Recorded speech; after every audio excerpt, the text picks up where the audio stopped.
and I have the pleasure of serving as FIU's Senior Vice President for Academic and Student Affairs, and will be hosting today's town hall. We are so excited to have you with us today. We really have missed you during these past few months, and we are excited about having a conversation focused on fall 2020. I'd like to begin initially with some housekeeping items. Today's discussion is being live streamed on the FIU Facebook page and is being recorded, and we will make this available on news.fiu.edu as well as the FIU social channels. We encourage you to send in your questions. Please make your questions as succinct and clear as possible and post them using the Q&A function. When we get to the Q&A portion of our agenda, I will ask the question to the participants on your behalf, and we also will have staff members behind the scenes working diligently, responding directly in the Q&A box, as we know there is not going to be enough time to answer each and every question live. For those watching on Facebook, you may add your questions in the comments. Again, I want to welcome you all today to FIU's Student Town Hall, a conversation on fall 2020. Today is not the only town hall we will have. Today is the first one in a series of town halls aimed to engage in an ongoing conversation to answer questions that you may have about the fall semester, potentially to develop solutions together and to work as a community in the Panther spirit. This conversation has been in the works since the day we went remote. Administrators, faculty, and staff have been involved in working to get us all back on campus as intentionally and as carefully as possible. We are being intentional. Your well-being is our priority. Although we switched to remote learning in mid-March, the university has never closed. We have hundreds of students living on campus. We have over 30,000 students taking classes this summer, and faculty, staff, administrators have been working tirelessly to maintain the quality of education and services during these globally unprecedented times. No doubt that things have been different and will be in this COVID new normal, but we will navigate the implications of this pandemic together. I want to highlight briefly a few things you can expect for the fall and that you can expect today. Your academic advisors continue to be available to you. Support offices are available to you, whether it's online, Zoom, email, a phone call, or chat functionality. Every one of us is dedicated to your success and to your well-being. While conditions today may require us to operate slightly differently, we are not compromising on our services or our commitment to you. Your mental health, your physical health, and your well-being is important. CAPS and our Student Health Services team is available for individual phone sessions, web sessions. Our Dean of Students, our Healthy Living Office, our counseling and various support services are here and open. Our Rec Center is sponsoring a number of activities for you online, and our student programming continues to provide options for students every day of the week to remain engaged Panthers. If you have suggestions about how we can be better and do better at being engaged Panthers during this time, please feel free to send them directly to me. Today, we have selected a number of panelists to be available to answer a variety of questions that we anticipate you have. And a few panelists we've asked to speak, as we know you are anxious to hear from university leaders about fall 2020. I would like to briefly introduce you to all of our panelists today, some who will be speaking and others who will be available to answer questions live during our Q&A. I'll begin with President Mark B. Rosenberg, Provost and Executive Vice President Ken Furton, Associate Provost of Academic and Career Success, Valerie Johnson, the Chief of our FIU Police, Alex Casas, Associate Vice President, Student Health and Wellness of Academic and Student Affairs, Dr. Brenny Garcia. Assistant Vice President, Academic and Student Affairs, Dr. Charlie Andrews. CEO of our Healthcare Network and Associate Dean for the Herbert Wertheim College of Medicine, Dr. Eneida Roldan. Senior Director of Housing and Residential Life, Andrew Naylor. Associate IT Director, Matt Haygood. Senior Director of Student Life and Development, Academic and Student Affairs, Jose Toscano. Associate IT Director, Eduardo Monteiro. Homecoming Council Assistant Director for BBC Programming, our student Alicia Dolce. Our President for Council of Student Operations, Natalie Matas. Leah Prevolis, Interim Assistant Vice President, FIU Online. Javier Marquez, our Vice President for Operations and Safety and University's Chief of Staff. Ted Randall, Associate Director, International Student and Scholar Services and Education Abroad. And Alexandra Vardez, Student Government President and University Trustee, MMC. It is now my pleasure, students, to introduce the 5th President of FIU, Dr. Mark B. Rosenberg. Good afternoon, everyone. Thank you so much for being on this student town hall. I want to thank Dr. Behar and all of those in student and academic affairs. And I know that you've been working very hard over the last couple of months, and we appreciate that very much. Before we begin, I'd like to ask for a moment of silence for the victims of COVID-19 and the victims of hate, racial discrimination, violence, and injustice who deserve better. A moment of silence, please.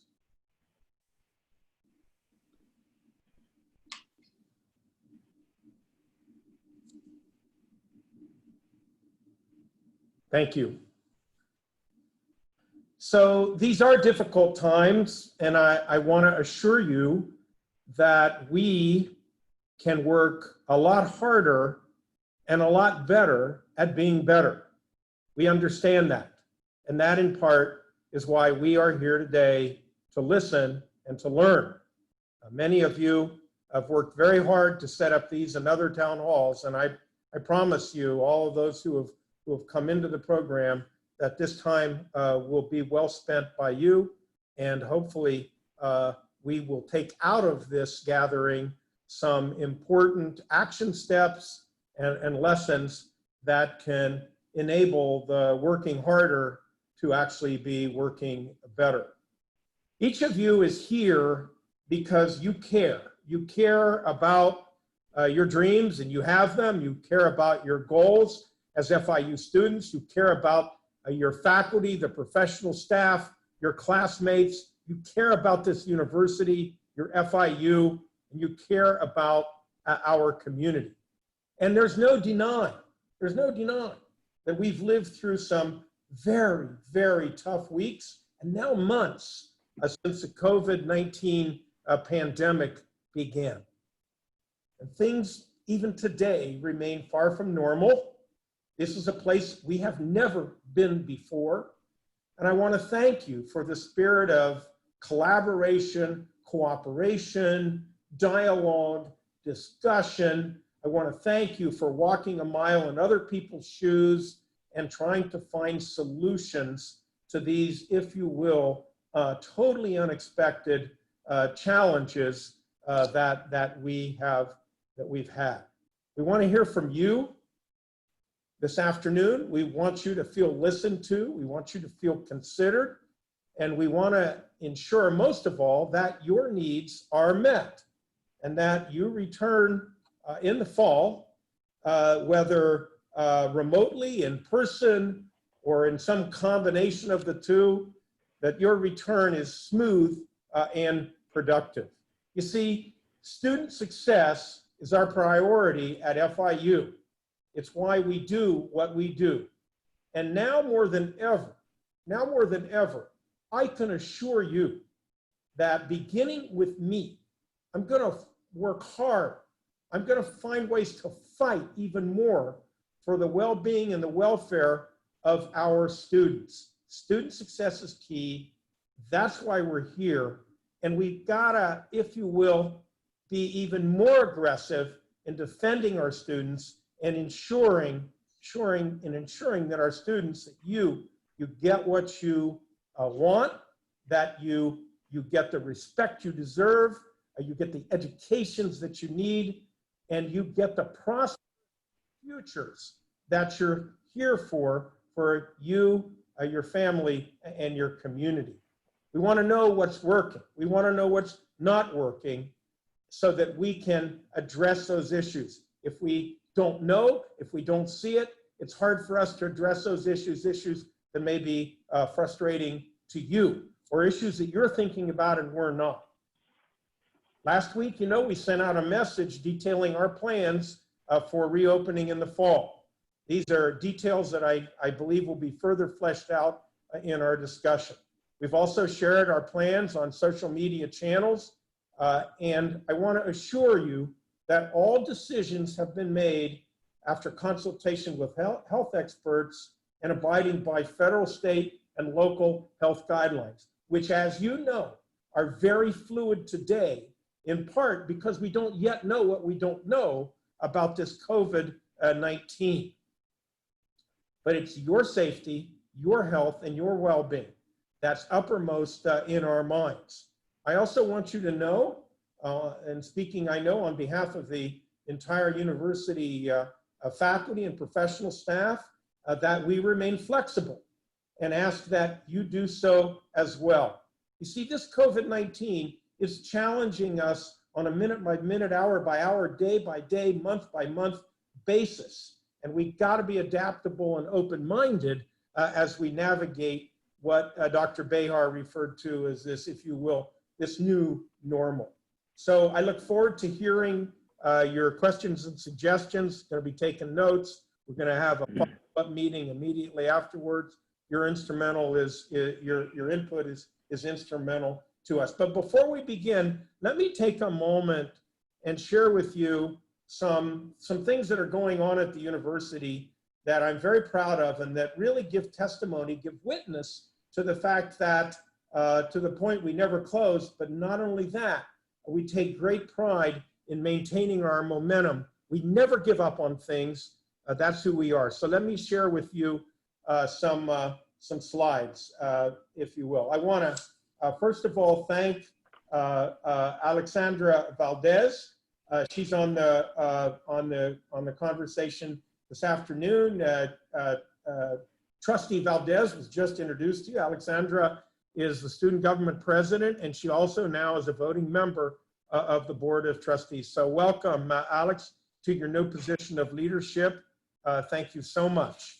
I also want to congratulate Sheila Dennis Viaba, a fellow student, some graduate from high school, psychology major, a behavioral technician. She was just recognized as our student employee of the year. I'm very proud of the fact that we have over 4,000 students who work here at our FIU. And so Sheila really stood out, and she received this recognition just a few weeks ago. As you know, we're a research university, and we are deeply engaged now in research and work to foster solutions to our communities. And I'm really proud of the fact that our student group from CARTA just recently won a major award from the Environmental Protection Agency on a project to find ways to capture rainwater and put it to work for the university. So congratulations to our CARTA students using their research, using their creative talents to win this national recognition. We're also using our research talent at the faculty level to try to find solutions to this coronavirus. I'm really grateful for the work that Shaheen Vasim has been doing. She's an associate dean in CARTA. She's looking at a project to use augmented reality so that caregivers and technologists can respond better to the COVID-19 pandemic. That's one research project. A second research project is carried out by Dr. Hitendra Chand. Dr. Chand is carrying out research to understand what are the host factors that enable the COVID virus within our bodies. And hopefully, if we can figure that out, we can find ways to stop this COVID-19 in our tracks. Wouldn't that be nice? I'm really proud of the fact as well that as it relates to your education, we added for this new academic year new degree programs, waiting for the slide to change, 8 degree programs that 5 of which are at the undergraduate level. You see, this university never rests, and it's important that we keep up with the changes out there in the field to get employment. So please check out these 5 new undergraduate programs and 3 new master's degrees. Many of you are going to graduate in a couple of weeks. Slip right into one of these new master's programs, fully online, and many of you are thinking about master's programs once you do graduate. Please check out all the online masters that we have, roughly about 55 graduate degrees. And at the undergraduate level, we've added these 5 new programs as well. I'm also proud of the fact that our facilities initiatives continue apace. Our Board of Trustees just recently approved the construction of a new residence hall. This is in the lot directly east of our football stadium. We're calling it Parkview 2 for the moment, but this new residence hall is an $84 million state-of-the-art residence hall. It is 14 stories high. It speaks to the aspirations of our university to have the best facilities anywhere for you students. So I'm excited. That should be up in about 18, 19 months. I'm also really proud of the fact that just in a few months, we're going to begin the construction of our new School of International and Public Affairs buildings, what is called SEPA 2, thanks to donations from individuals in our community and strong support from the state legislature. This building will rise directly to the west of the SEPA 1 building. And finally, I want to remind you that our Panthers Protecting Panthers program really depends upon you. Wear a face covering. That's going to be mandatory for us on the campus. Wash your hands or use hand sanitizer. Practice physical distancing. Stay apart. If you're ill, stay home. And clean all surfaces that you come into contact with.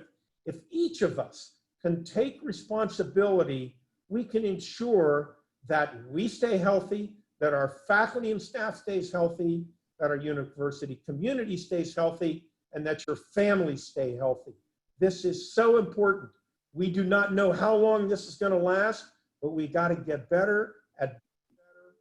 That starts with you and Panthers Protecting Panthers. Thank you so much, Dr. Behar. I'm looking forward to the conversation this afternoon. Thank you, Mr. President. Thank you.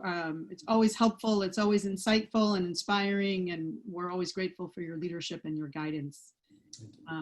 We are going to now turn to our Provost and Executive Vice President, Dr. Ken Furton, along with the Associate Provost, Valerie Johnson, and our AVP for Academic and Student Affairs, Dr. Charlie Andrews, who are going to start. I believe the Provost is going to kick it off and provide some highlights that are focused on the initiatives around the class schedule and the various modalities that are available for fall 2020. Mr. Provost. Thank you, Dr. Behar. Hello, everyone, and it's a great pleasure to be here with you. I have the privilege to serve as the Provost and as well as the honor and responsibility to be the Chief Academic Officer of the university, which means it's my responsibility to help ensure that we have the highest quality learning and safety atmosphere for our students and by overseeing the quality of the instruction of the professors who will serve you. As was mentioned, since March 12th, we've continued to operate as a university in full operations, but we moved over 5,000 courses to remote instruction. And this summer, we've had our highest enrollment in the history of FIU with all the courses being remote. So, and we've heard from you that many of you are interested in getting back to the classroom. We know that many of the classes, the best mode of delivery is to be in a in-person setting. And so we've also heard that some of you are would like to continue to work or learn remotely because of your working situations and so forth. And so we've put together, based on expert advice from medical experts as well as teaching and learning experts, what we believe is responsive to your wants and needs.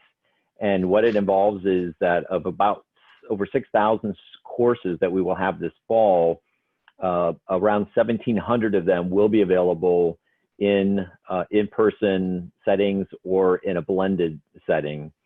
And then the remaining courses will be available in different modes of delivery. And so I want to just briefly go over these 4 ways that we're going to serve you. The first is all in-person, which is your traditional classroom setting where it's a set meeting time, 2 or 3 times a week, typically, and all of the instruction will be in a classroom. The second way is a certified hybrid, and we've had faculty getting certified to teach in a hybrid setting where about 1/3 to 2/3 of the instruction will be done in person in a classroom setting, and the remaining will be done out of classroom, typically in an online format. The third way is what is approved synchronous remote, and this is very similar to what many of you have been learning at the end of the spring term and then throughout the summer, if you're taking classes, would be, again, set meeting times, but having Zoom sessions or some other way that you would be connecting with your professor. And we've had now, by the end of the summer, over 1,000 faculty will have had certification as a remote teach ready badge. And so the faculty are learning how to best serve you in this remote setting. And then the fourth way is quality design fully online courses. These are courses, we follow a rubric called Quality Matters, which is the highest level of quality that is available in the nation. We have the highest number of Quality Matters certified courses in the nation. And these courses we charge an additional fee for these courses to support the development. It typically takes an entire semester to develop a quality course and to support these fully online courses. They're completely asynchronous, so you can take them anytime. They don't have a set meeting pattern. And we have a number of ways to ensure the quality of those courses. So that would be the fourth way that's available to you in your delivery of your courses, to give you the maximum flexibility, but also to provide the minimal risk to you and to the faculty and the staff who serve you. As was mentioned, Associate Provost Valerie Johnson has overseeing academic and career success and is available and has been working to ensure that your advisors and your career counselors are available to you remotely, and we'll be working with you throughout the fall term, depending on whichever the 4 ways you're learning, or a mix of those different ways. You will be served by that Office of Academic and Career Success. And with that, I want to say that we know that we've had challenges, we've also had successes, and we know that sometimes it gets frustrating in terms of who's your point person. So I'm happy to announce that we have a person who many of you may already know, but if you don't, you will hopefully get to know Charlie Andrews, who is you could call it the course concierge for the university. And Charlie will be the one that will be helping to connect you into the right maze many cases of places that you would need to be looking at in terms of these different ways of learning, as well as what the new normal looks like going into the fall semester. So with that, and I wanted to mention in my virtual background, if we can go back to my screen, it gives you what a typical classroom will look like when you return in the fall. And we've put 6-foot distancing between the seating for the movable seating rooms, like where we have active learning classrooms. If it's fixed seating, we've marked off 6-foot space in between the students. We'll be providing face coverings so that everyone will wear a face covering in the classroom.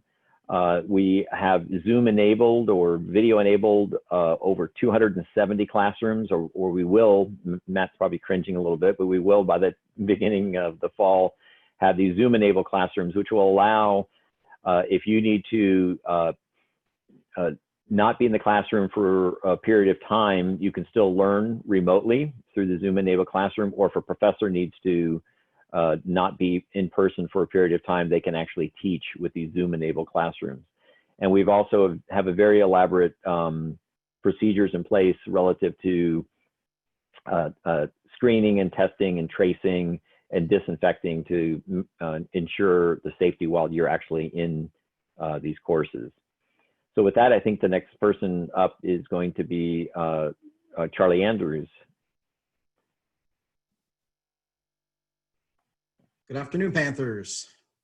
I am, as the provost mentioned, I'm going to be working with our students and our student population to try to help them if you need assistance as you're looking at your fall schedule. The president and the provost were very clear that they wanted to make sure that there was a point person just in case you didn't know who to reach out to. We want to reiterate, obviously, your advisors are there and willing and ready and are a tremendous resource.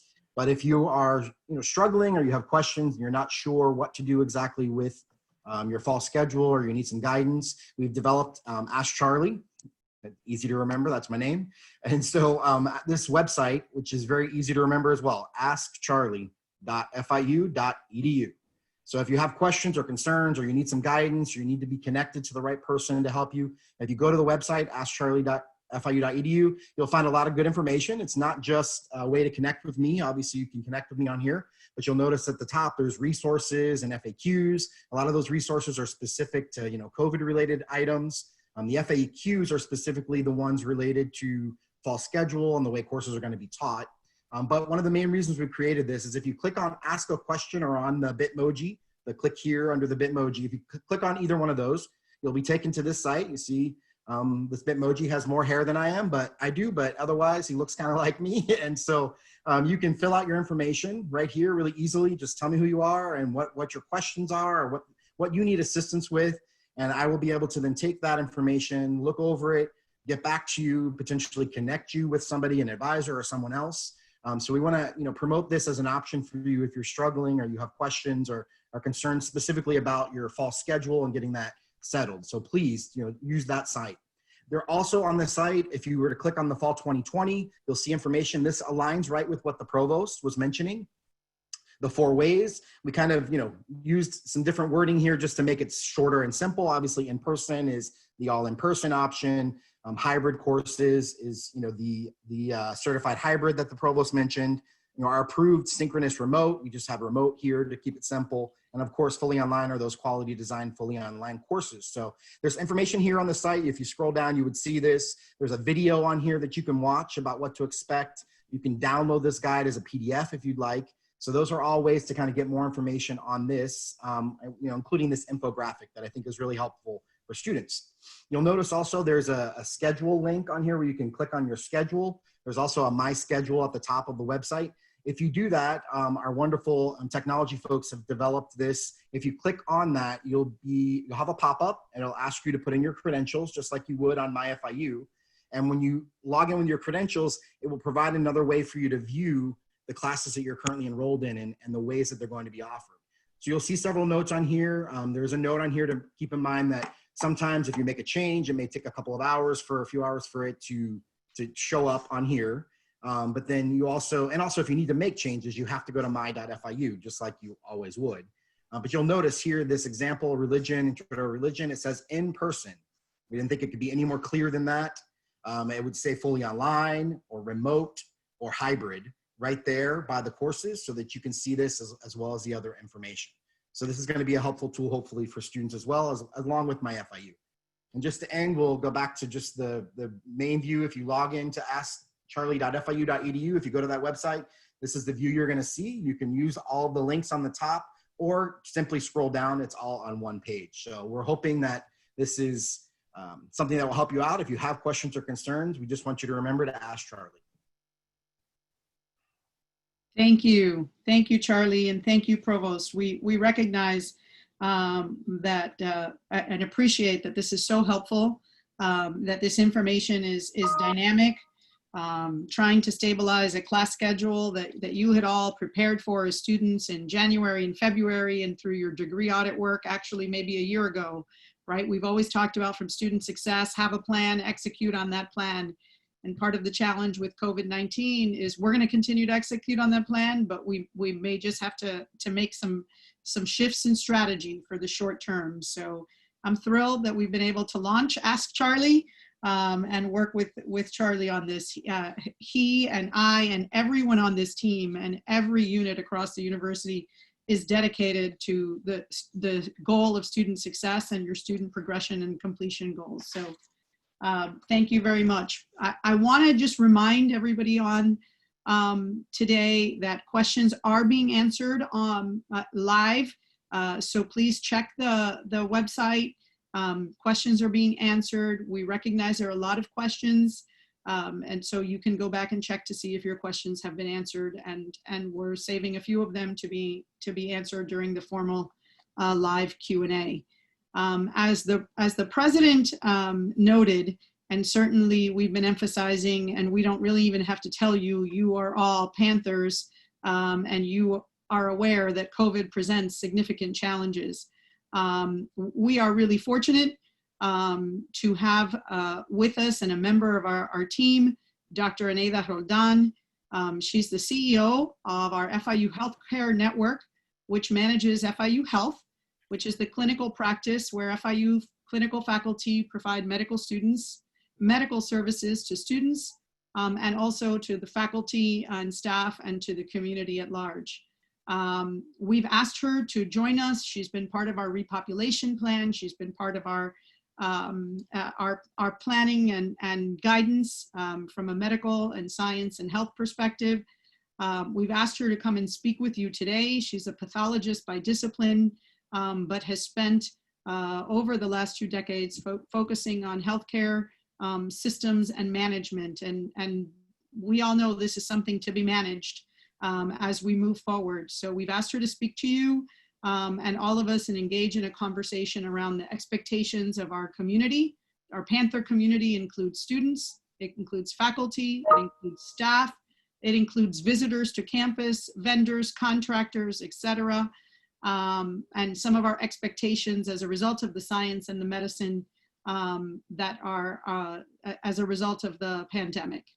So Dr. Roldan, thank you. Thank you so much, Dr. Behar, and it's truly a pleasure and an honor to be here this afternoon with so many of you, so many Panthers, and also with the panelists. And I want to thank our president, President Rosenberg, and our provost, Provost Furton. So as you can imagine, we have been quite busy.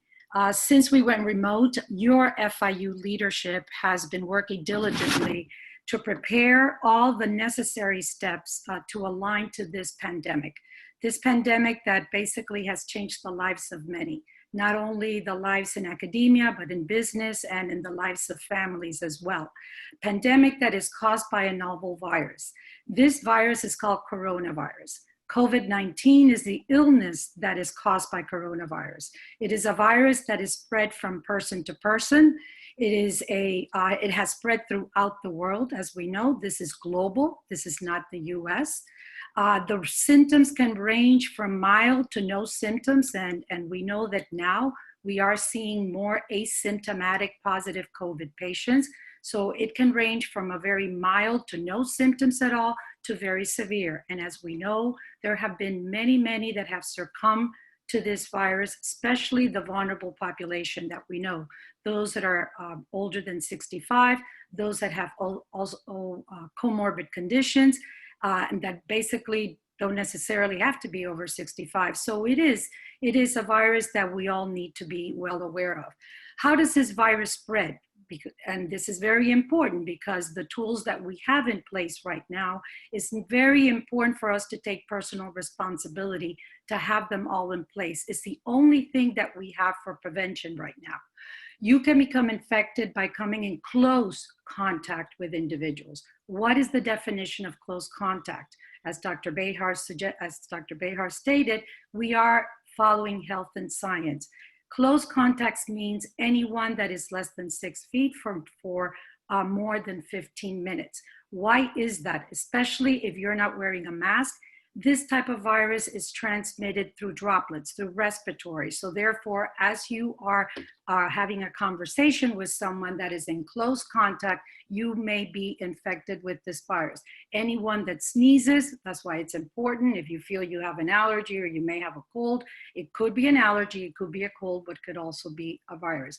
Also by touching surfaces. Although the latest science has shown us that it's really basically that close contact with individuals that is mostly the focus that we need to be able to see and protect ourselves. So right now, we do not have any vaccine. There are multiple universities and major health centers that are looking into the potential of a vaccine, but we do not have a vaccine. What we have are basic tools that we need to have personal responsibility and have them in place.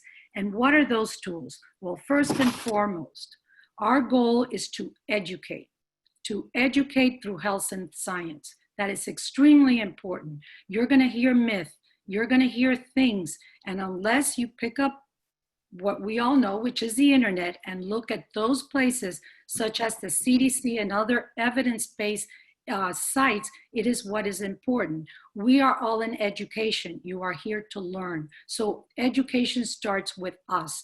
First thing, we're here to educate, we're here to protect, and we're here to communicate. It is also through communication that we also are in agreement to understand more of this virus.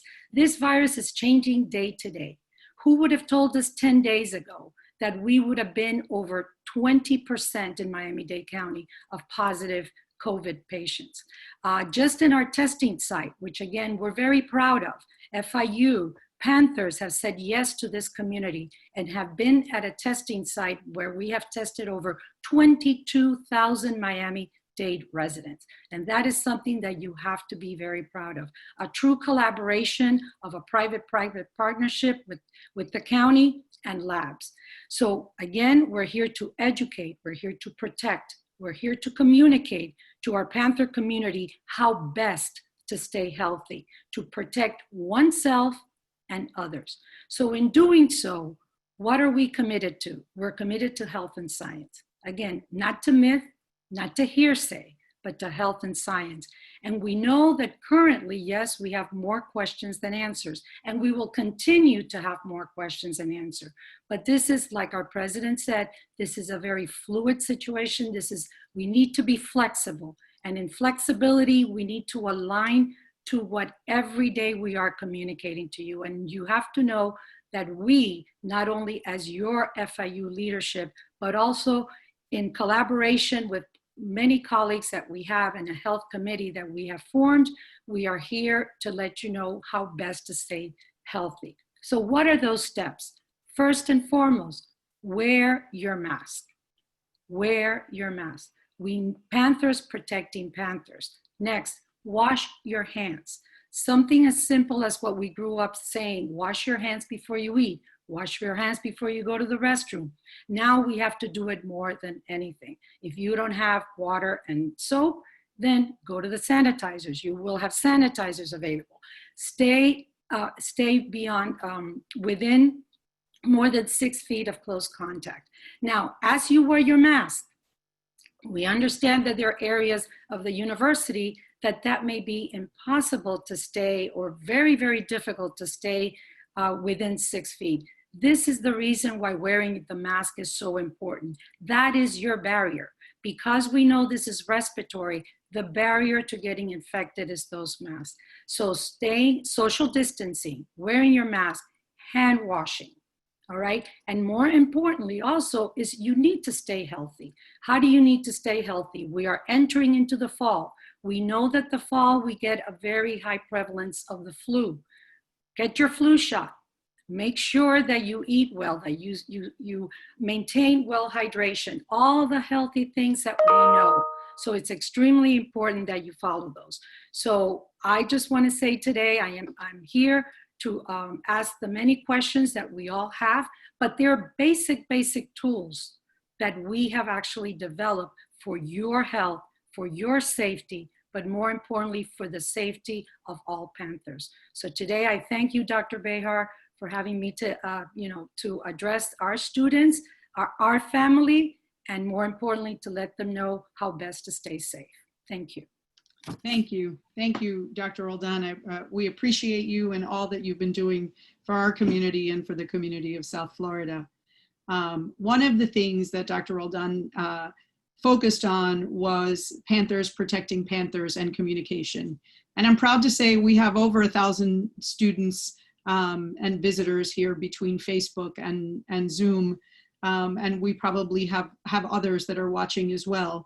But we are a large community. And so one of the tools that has been created is an app, P3 app, Panthers Protecting Panthers, so that we can help to communicate and regularize and standardize some of the information that each of us needs to be able to function on a daily basis as we come back to campus. And so I'm going to ask Eduardo Monteiro to briefly just provide some highlights on our P3 app. Eduardo? Thank you, Dr. Behar.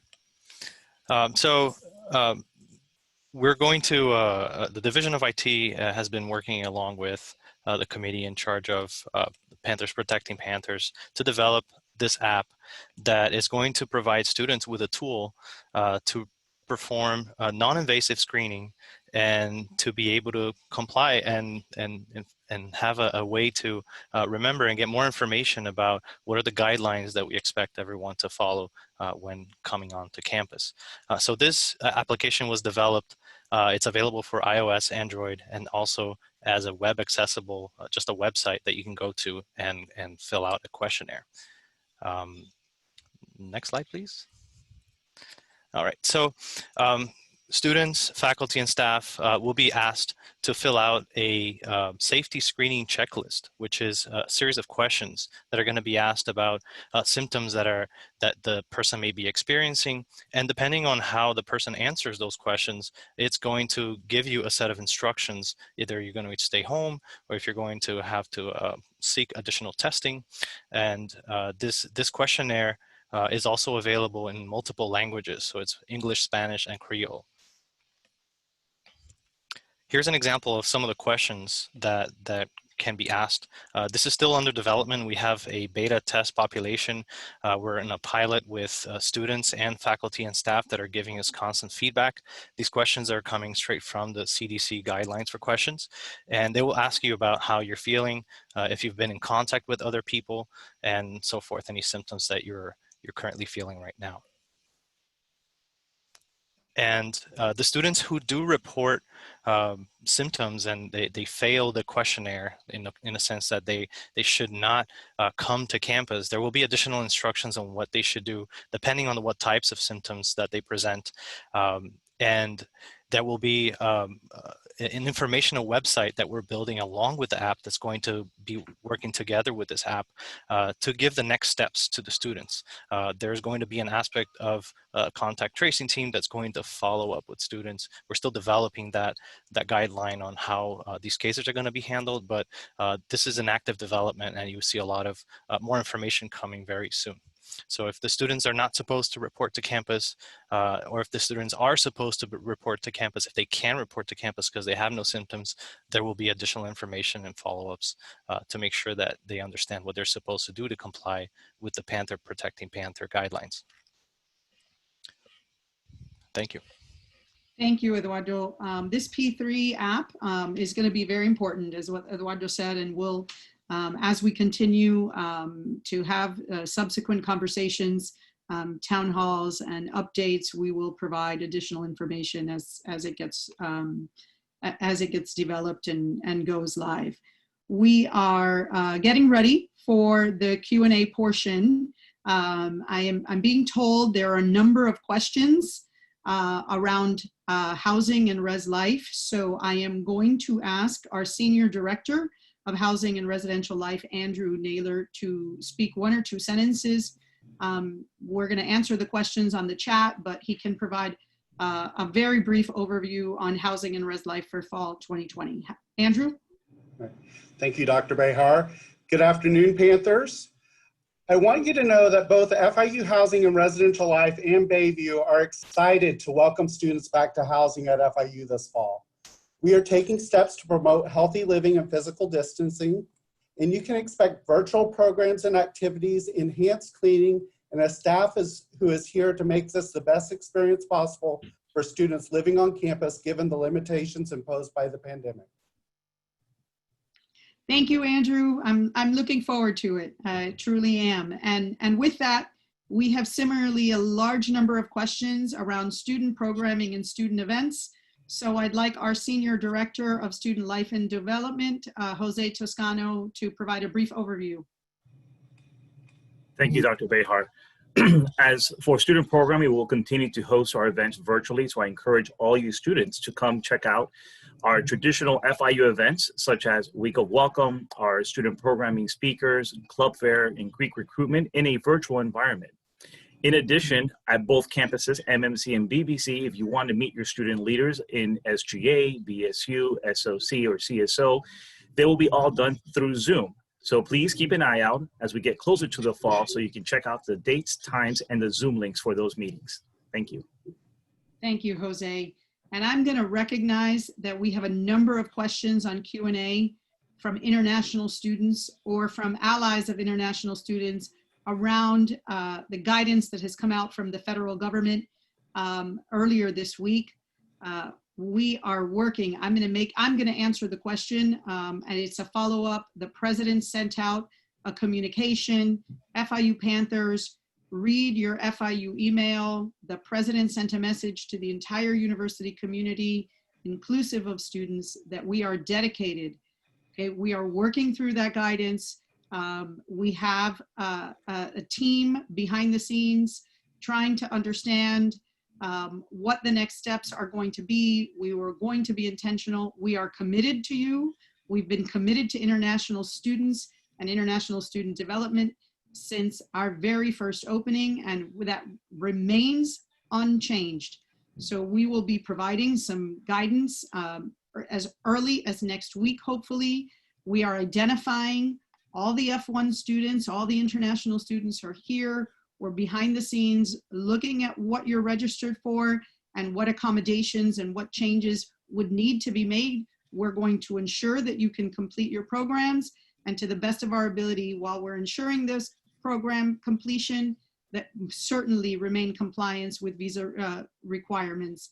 To that end, we do have Ted Randall, our Associate Director for International and Student and Scholar Services and Education Abroad, who is here and ready to answer questions as well.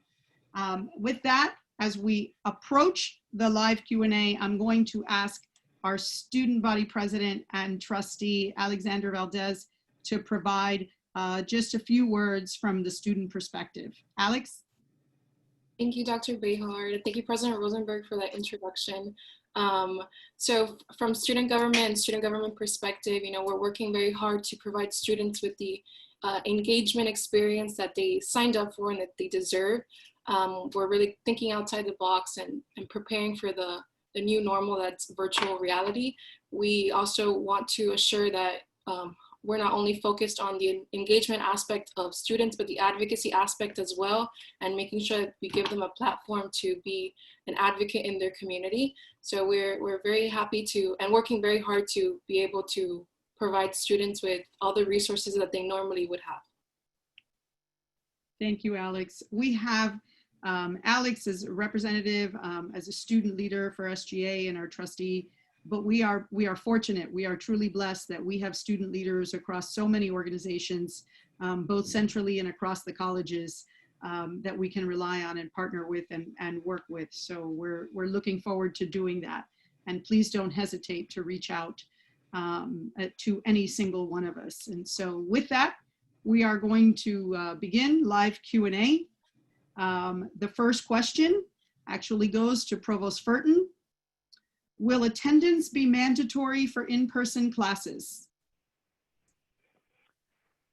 Yeah, so the attendance policies would follow the same procedures that we've had in the past. So that will depend on your professor. And so you need to inquire to your professor in terms of what the required attendance policy is, whether that's fully in person or whether it's the hybrid approach or even synchronous remote. The professors may ask you to provide a certain level of attendance, and you need to have that addressed right up front at the beginning of the semester. Thank you, Mr. Provost. There are two questions. I'm going to conjoin them and ask Charlie to address. Can I choose the format of my class, remote, online, hybrid, or in person? And I looked at my schedule and I realized I signed up for a class that was to be taught face-to-face, but I'm not comfortable with that situation today. What options do I have? Sure. So first, I think what you said in your question about today is an important part of your question, because obviously today versus what it may look like as we get closer to the beginning of the traditional fall term, we'll have a lot more information from public health officials, et cetera. So, but right now, I think, reaching out to your academic advisor to discuss different options. You can obviously send me an information if you need assistance. Not every single course and every single section of every course is going to be taught through each of the 4 ways. So, but the university has done as much as possible to try to provide options for students, especially for those who don't feel safe or comfortable being on campus. That's why the majority of our courses will be taught through that remote option, which does require, synchronous logging in at certain times, but doesn't require being on campus. So I would say, looking at the options, obviously the options that are in PantherSoft now are updated, but may still have some changes as we continue to look. I know that Associate Provost Valerie Johnson has been looking at the courses as well to see what's available and what's offered. So we're going to continue. It's a moving target, and we're going to continue to look at those options for students to make sure that we can provide as many possibilities for each student to meet their needs. But I would say, going back to end where I started, I think we need to continue to look at what's happening in South Florida and with the public health officials guidelines to figure out exactly what that's going to look like. I would also say that they mentioned a number of things about the face-to-face options, and we're doing everything possible to make that as safe an option for students who are coming to campus as possible, with the social distancing and all of the other things that we're following guidelines to make sure that that's not an unsafe environment for students who are on campus.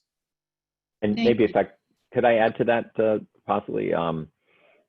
Just I want to assure all the students, and we've had this discussion with the faculty as well, is that we do have a health subcommittee that's informing the repopulation task force of the university, and that committee will be making recommendations.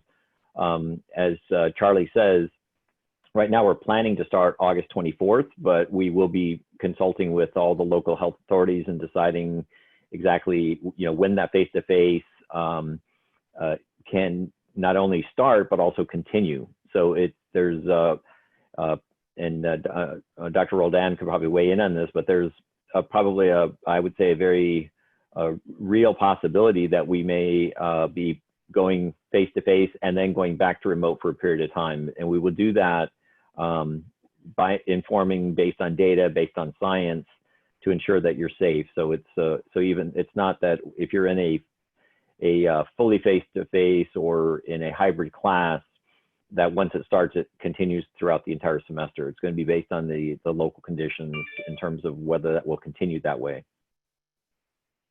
Thank you, Mr. Provost. This question is for Dr. Brenny Garcia. Will CAPS be open, and will they be open for face-to-face sessions? At the current time, I'm still evaluating with my team as to how many therapists will be returning for the fall semester. We will have an opportunity for face-to-face counseling sessions.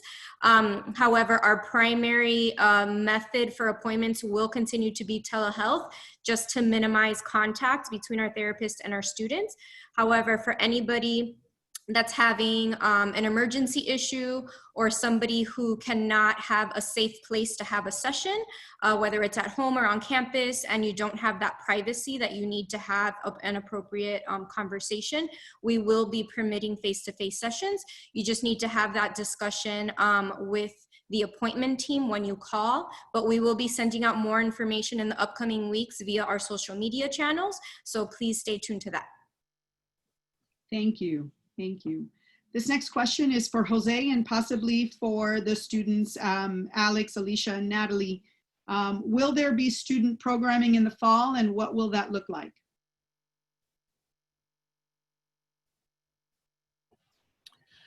Yes, thank you. Regarding student programming, as mentioned before, they were going to be moved to a virtual platform. So for those who have seen what we've done over the summer, everything from convocation to many of our speakers that we've had, all of our programs are being moved to on the Zoom. So I think it's important for all the students coming in for this fall to keep an eye on our social media handles and also on our emails that we'll be sending out as closer we get to fall, so that you can see what that fall lineup looks like. But yes, we will be having fall programming. And just to add to that, CSO will be sending out emails to student leaders who are leading student organizations about how we will continue with this process, both for registration and programming. However, as Jose already mentioned, we are advising students to do fully online programming first and foremost. Thank you, Natalie. Much appreciated. This question is potentially for Andrew and or for Aneda Roldan. Is a negative COVID test required for students to return to the residence halls? Andrew? So it's not required for students to return to the residence halls, but we do expect students to take appropriate precautions before they come to campus, including quarantining for 14 days before arrival. And if they do begin to exhibit symptoms before move-in, that they delay their move-in, and we will work with those students. Correct, and I would second what Andrew stated. We are not at this point doing universal testing. The negative COVID is for those students that have a previous or a confirmed positive, which then again, they would have to then have two confirmed negatives of the same type of testing in order to re-enter. Thank you. Thank you. This next question is for the provost. Will the library be open in the fall? Yeah, so we are planning on the library being reopened in the fall. It may be under a limited capacity. So just like with the classrooms, we want to provide for the safety of the students and with physical distancing. There will be limitations in terms of access to the library, for example, from limiting community people from the community, general community coming to the library, and then it may be prioritization of students into the library. So it's going to look different, but we do expect it to be open in the fall. Thank you. This question is for, I'm going to start with Leah Provolis and FIU Online. What is the difference between a remote and online class? Sure.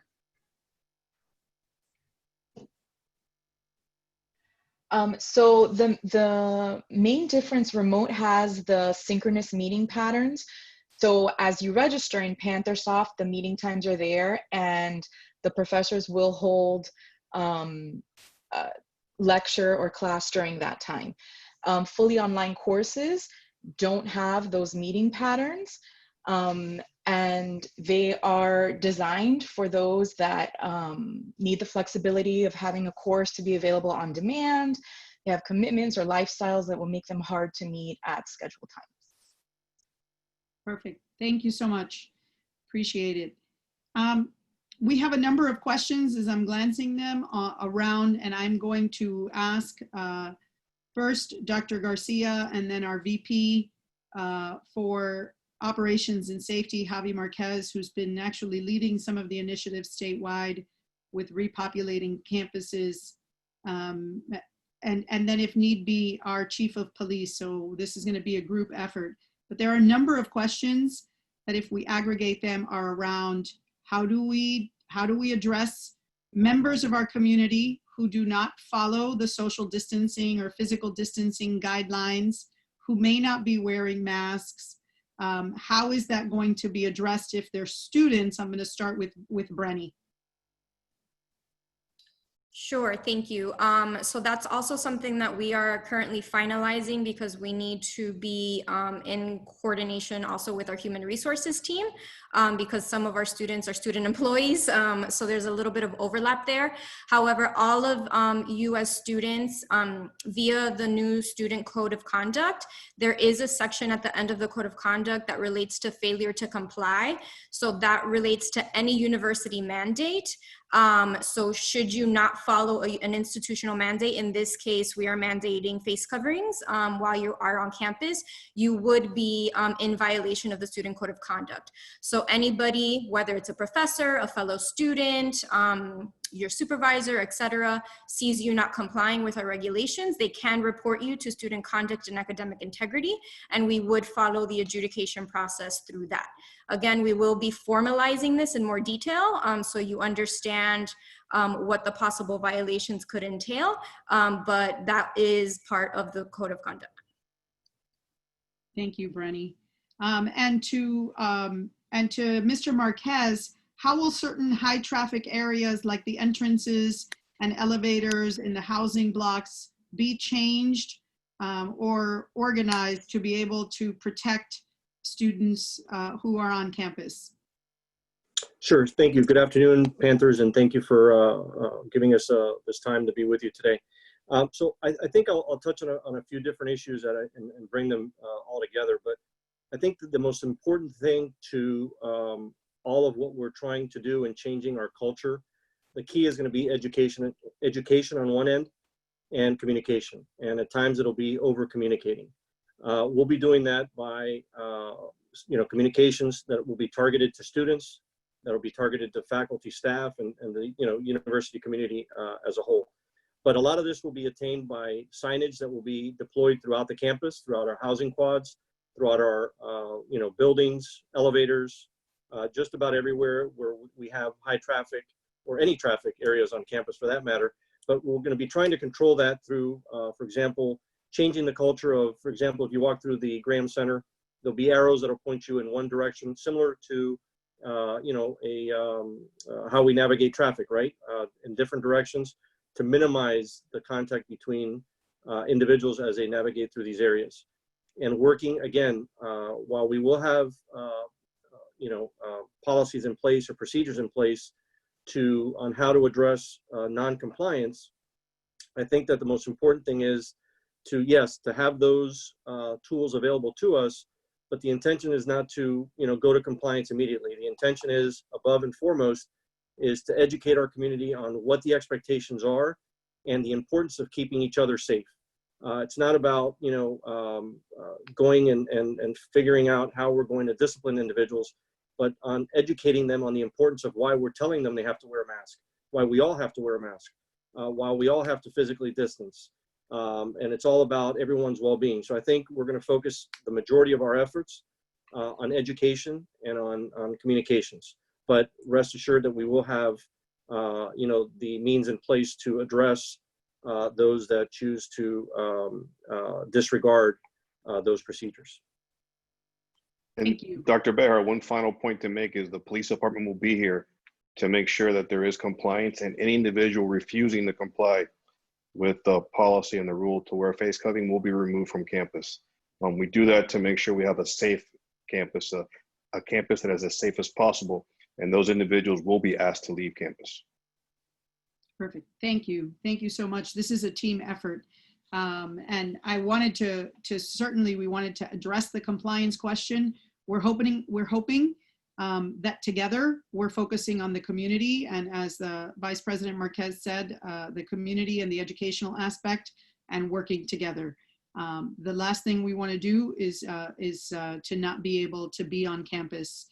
So we want to make sure that our well-being is certainly at the forefront. This next question is for the provost. I won't have access to a computer this fall to take my classes remotely or online. What should I do?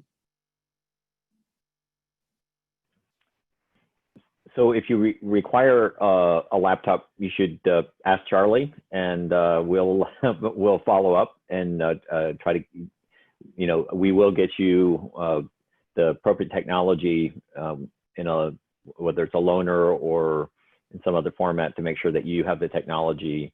We're doing that for our students as well as our faculty to ensure that they have all the tools they need to be successful. So please follow up with Charlie, and we'll get you what you need. Thank you, Mr. Provost. Mr. Provost, one follow-up question. Science labs are small and physical distancing isn't available. Are science labs canceled for the fall semester? So it depends on the individual class. So again, you need to follow up with the section and see how it's being covered. So in some cases, some labs are being covered by having virtual laboratories, followed up by hands-on workshops that would limit the number of people in the room, or just like what we're doing in the classroom setting, we'll have limited numbers of students in the labs to allow for safe physical distancing. Thank you. Thank you. This question, I believe, is for VP Marquez. Are the shuttle buses going to run in the fall? And how will we be assured of our safety if we're on the bus?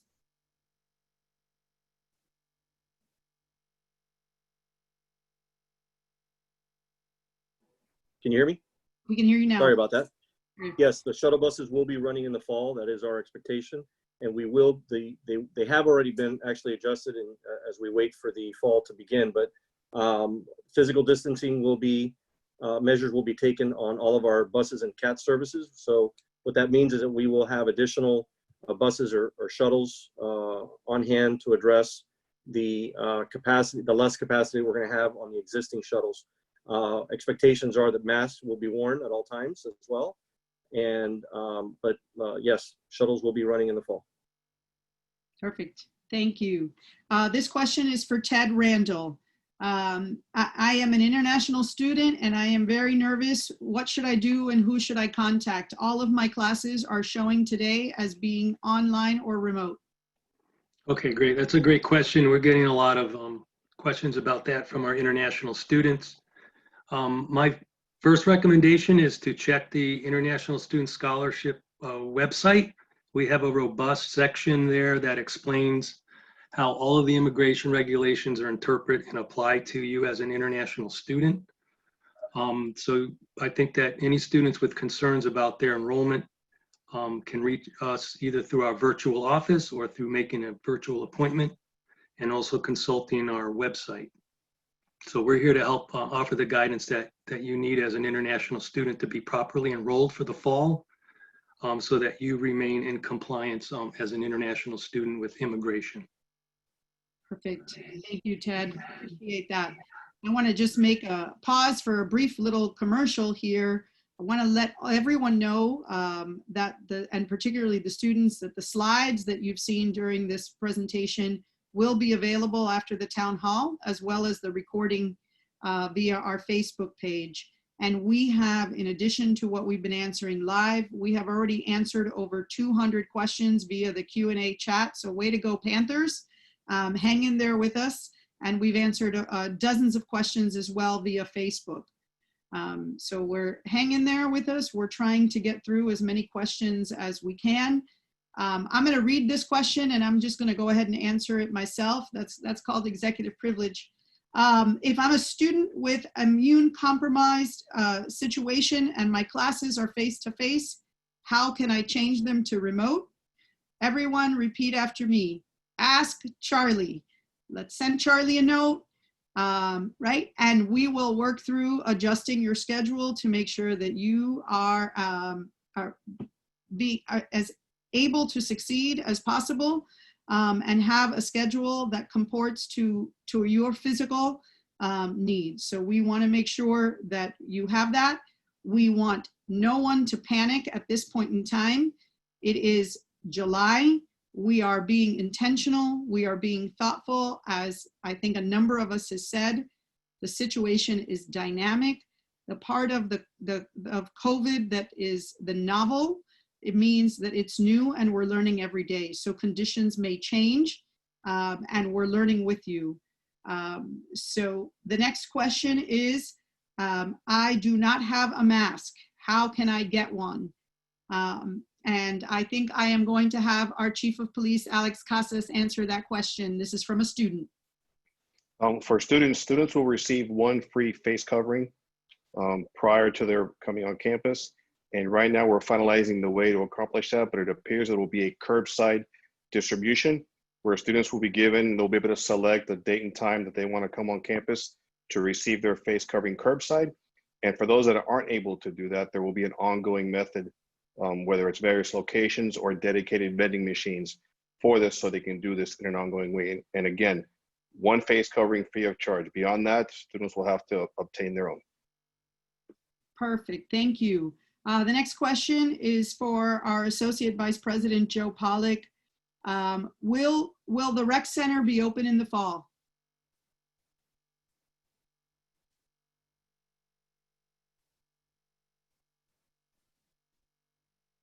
Joe, we have, hi, Dr. Bear, thank you, sorry. We do plan on having our rec centers on MMC and BBC open. We'll do a lot of precautions, and we're following what other gyms and rec centers are doing across South Florida and at other universities, but we do plan on being open for hours and doing also virtually programming that we're doing right now. So make sure students check out all the virtual programming that's happening online. Perfect, thank you so much. This next question, I'm going to ask Alicia to answer, and then perhaps Jose can close it out. Homecoming is my favorite event of the fall semester. Please tell me you're not going to cancel homecoming.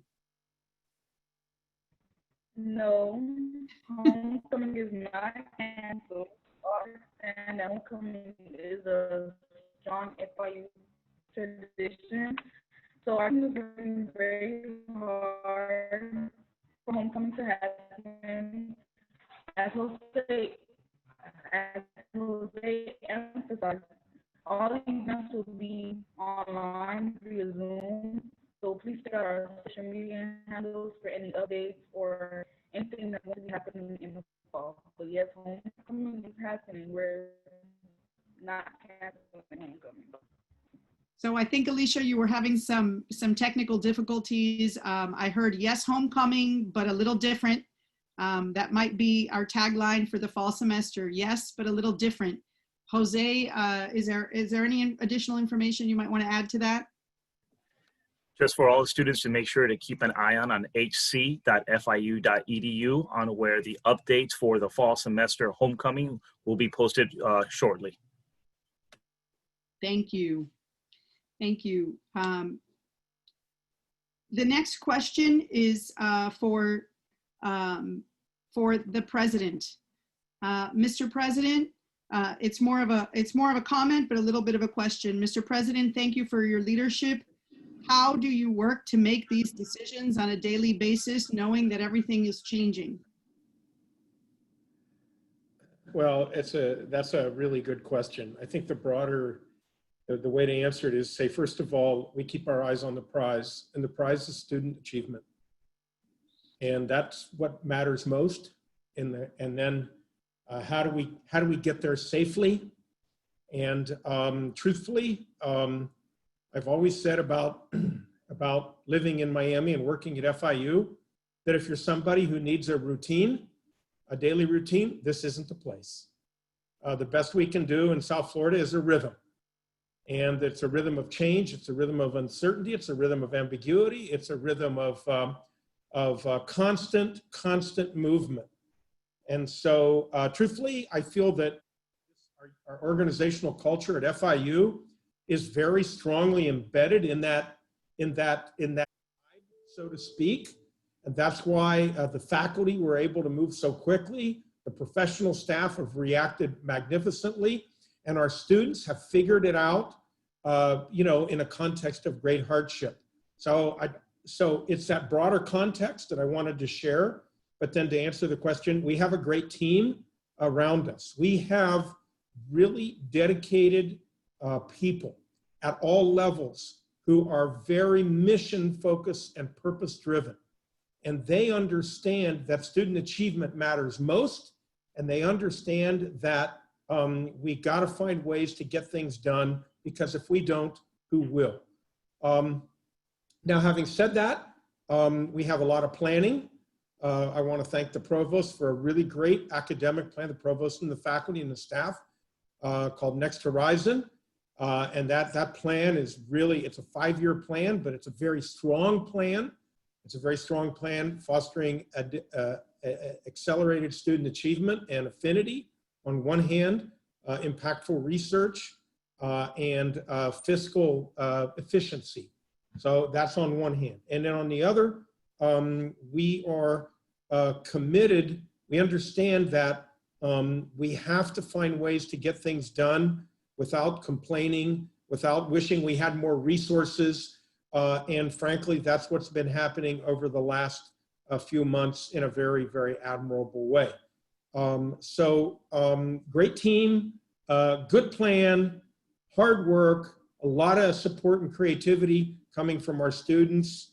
And there's no place I'd rather be right now than right here working with all of you in this very noble enterprise. Thank you. Thank you, Mr. President. There are a couple of questions. I'm going to aggregate them around what happens if I am in class and I do get the virus or I do fall ill.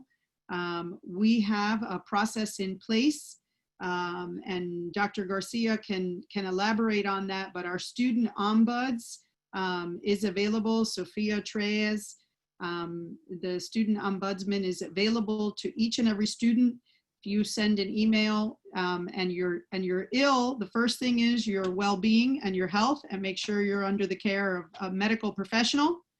And second, we will work through any issues with communicating with your faculty, working on an incomplete, whatever that best path forward is. We recognize the majority of our students are in an age group where they're, what you see on the news is a lot of asymptomatic positives, but there are students, there are people in their 20s primarily who do fall ill, and they are not able to finish that deadline.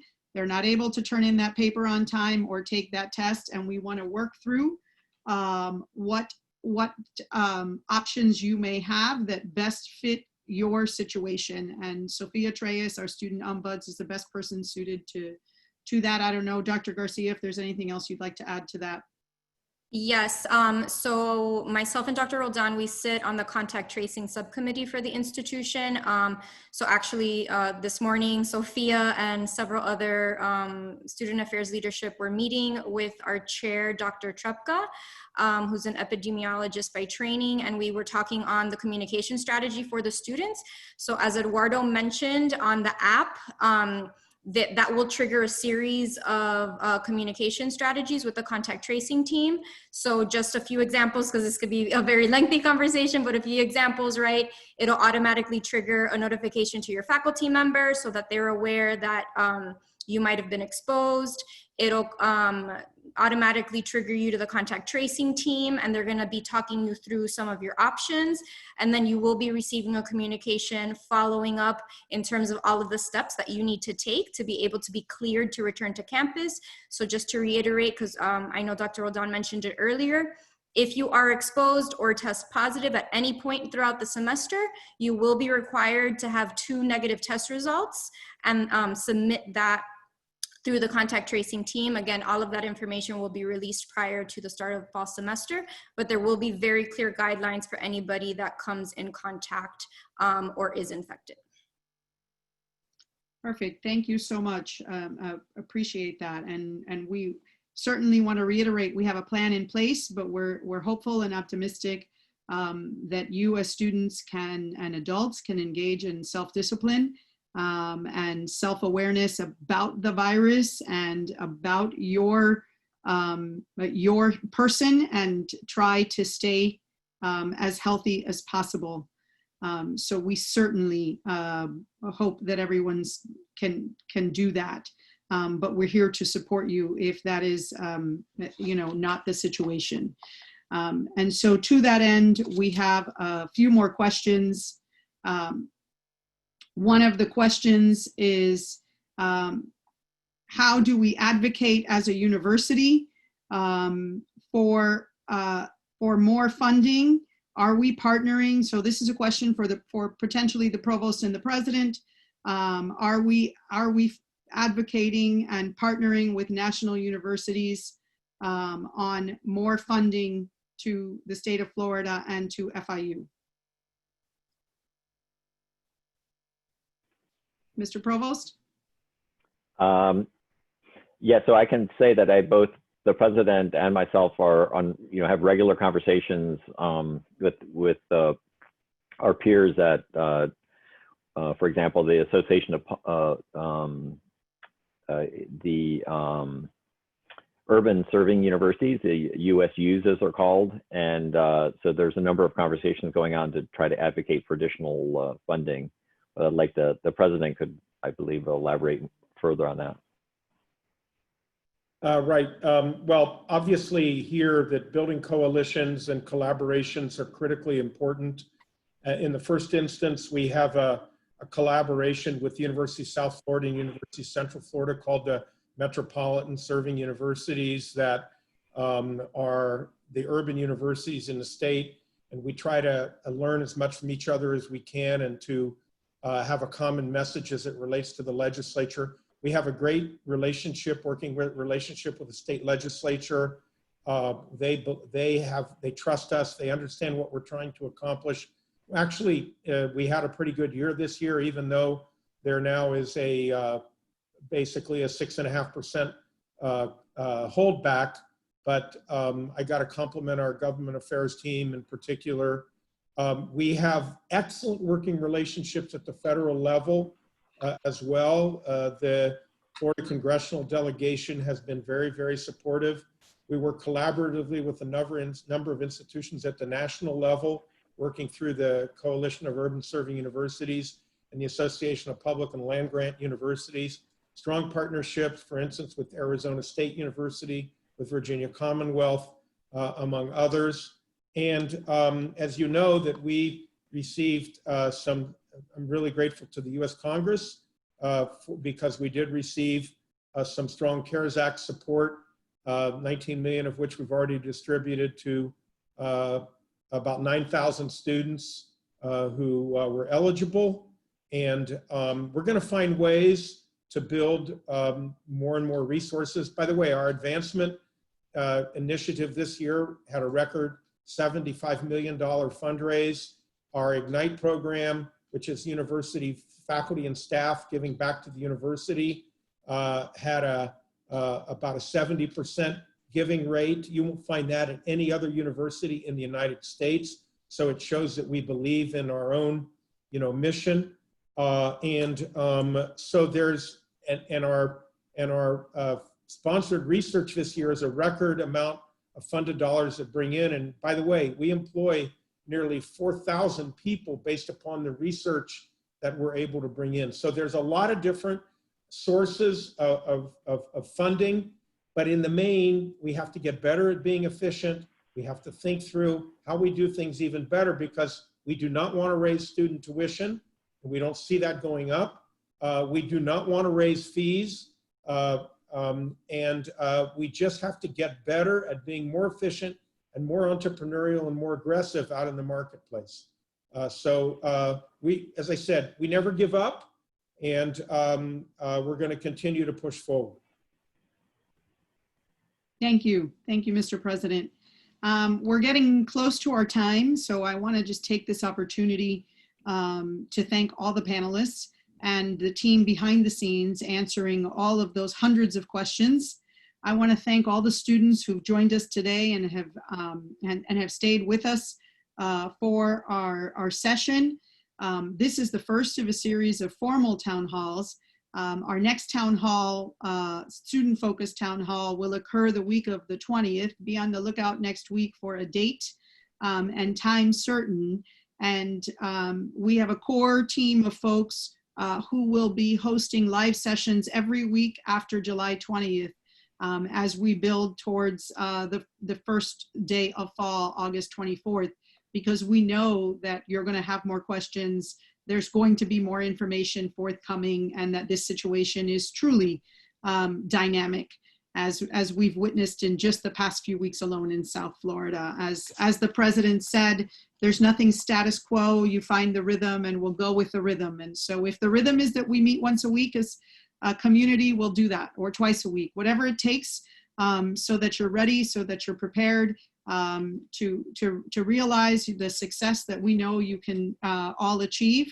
So I want to thank you all.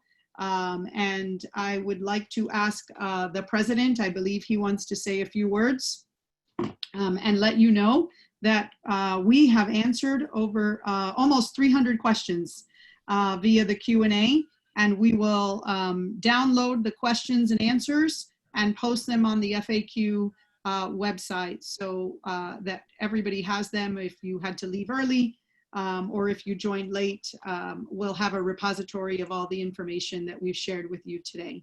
Mr. President.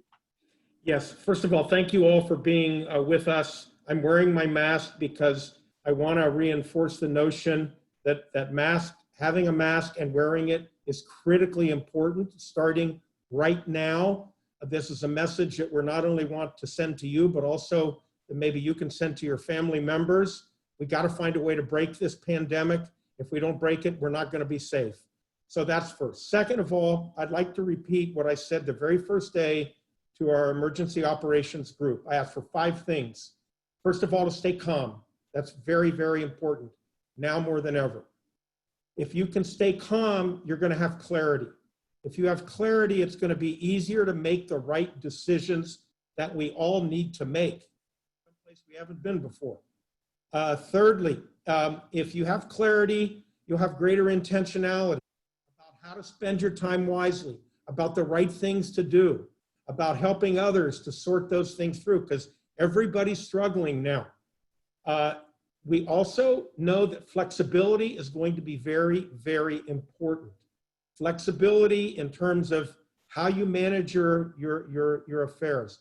Flexibility in dealing with family members who also may be stressed. Flexibility in thinking through your academic schedule and your career goals. And then finally, this is a time when creativity, now more than ever, is going to be important to your success and to our success. Believe me, we do not have the answers. We seek answers every day. This is a learning community. We can all learn from each other. Be creative, be thoughtful, help us out, contribute. That's why I really appreciate all the questions that have been asked. But most important of all, we're here for our students. And so I'd like to ask Alex Valdez, our president, our student government, and our trustee to give the closing comments and any other message that she would like to share with us on behalf of fellow students. Thank you, President Rosenberg. I just wanted to kind of reiterate and thank all of you for joining us today. I know that everyone has been filled with questions, and this was definitely in need of being addressed. So I just wanted to emphasize how SGA will continue to be a resource to all Panthers, and we really want to be that lining group that works with administration to really enhance student success and keep all students updated. We are the voice of our student body, and we want to be able to keep you all updated with any changes that do come up, and just be sure to enhance student success. So I want to thank you all for joining. And again, if you have any questions or personal questions for student government, feel free to reach out to us at sjmmc@fiu.edu. Thank you. We are blessed to have students, all of you who are in viewership and who are represented by students like Alex. So thank you very much. With that, this concludes our conversation on fall 2020. Be safe, be healthy, be well, and thank you all very much.